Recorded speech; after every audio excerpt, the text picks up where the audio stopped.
Petit d, difficultés liées à l'histoire de chaque être vivant.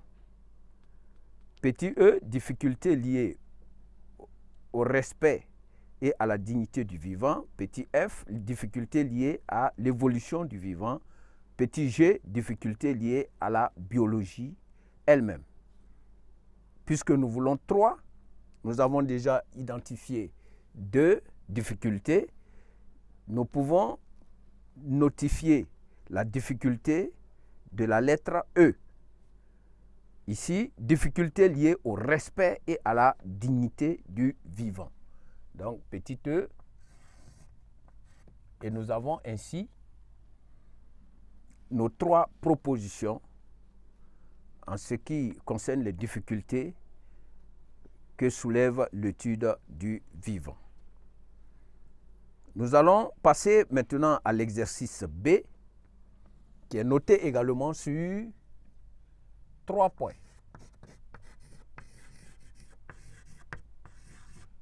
Exercice B, noté sur 3 points.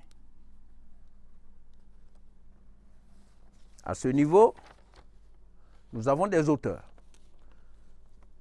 Et en petit 1, nous avons Kant, petit 2, Bergson et petit 3, Descartes. Nous avons des pensées.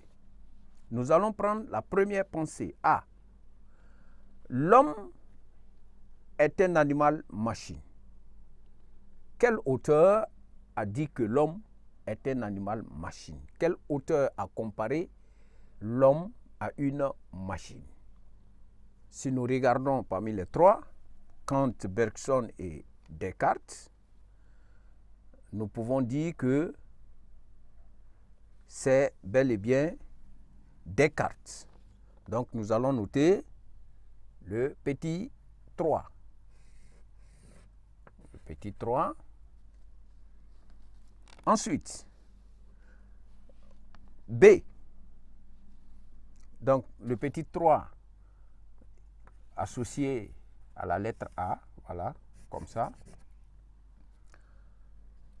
Le B, la machine possède une force motrice, mais l'être organisé possède une force formatrice.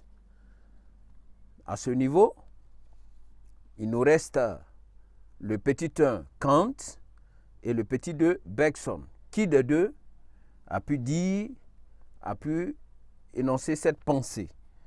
Donc, nous regardons le petit b, nous le notons. Maintenant, nous regardons Kant et Bergson. Nous voyons bien que c'est Kant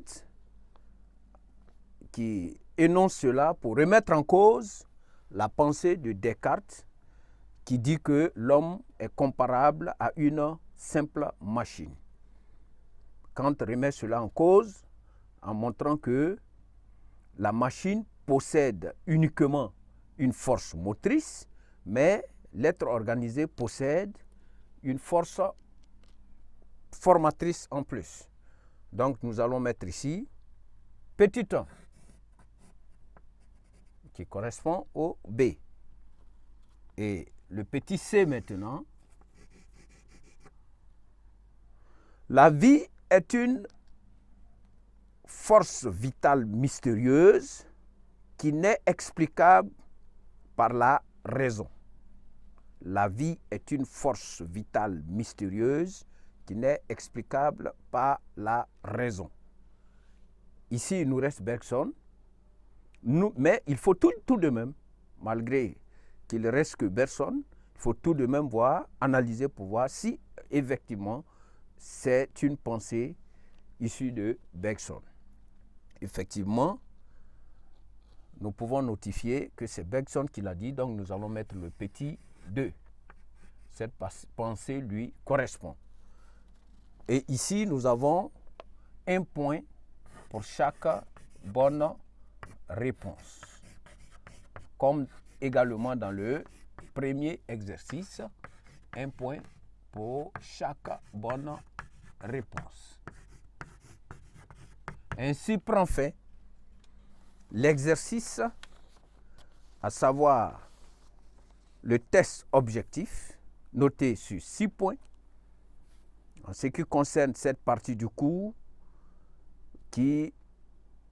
où nous avons essayé juste de poser des questions uniquement sur cette partie du cours qui concerne la spécificité dans l'étude du vivant concernant les sciences expérimentales et leurs méthodes.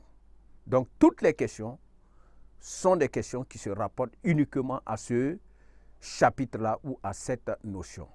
Nous notons bien que dans la pratique, vous allez avoir une diversité de questions qui touchent presque plusieurs chapitres. Mais ici, nous l'avons fait expressément pour pouvoir renflouer les connaissances sur le chapitre concernant les sciences expérimentales et leurs méthodes, spécificités dans l'étude du vivant. Merci.